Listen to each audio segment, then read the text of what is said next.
Salut à tous, ici Effelbond et bienvenue à bord de First, la chronique où l'on découvre un jeu qui a été le premier à faire quelque chose dans l'histoire du jeu vidéo. Mais sans plus attendre, écoutons les dires d'un homme bien avisé. Et c'est pour ça que moi je pense que le Graal de ces émotions-là, c'est vraiment un bon compromis entre faire croire aux joueurs que c'est lui qui vraiment vit cette aventure et décide, on sait bien que ce n'est pas le cas, décide de ce qu'il va faire et qu'il n'y a que le jeu vidéo qui peut faire ce genre de truc-là.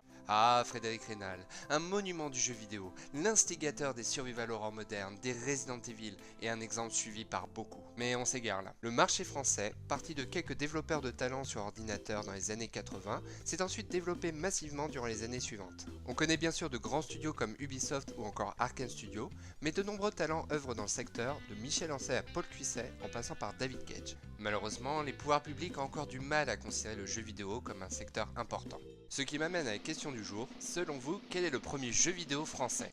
Le Bagnard ou Bagman, développé par Valadon Automation en 82 sur borne d'arcade.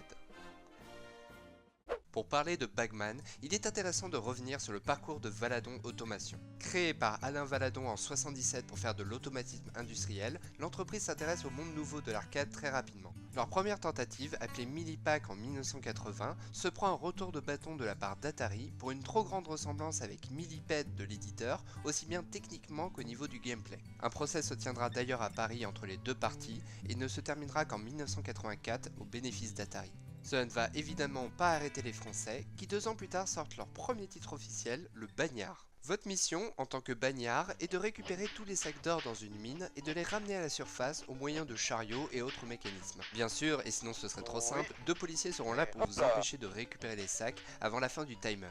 Techniquement joli, c'est plutôt au niveau du gameplay que les idées se bousculent. Par exemple, la navigation se fait non pas sur un mais sur 3 écrans, rendant le jeu vaste à explorer, quoique un peu dur parfois. Car oui, il va falloir gérer un paramètre important une fois le sac d'or sur le dos, la lenteur du personnage. Notre bon bagnard va devoir utiliser des haches, des poulies, des chariots, tout ce qu'il a en sa possession pour pouvoir enfin sortir de là. On peut aussi noter les magnifiques mots français lancés par notre héros, tels que oui, et hop là.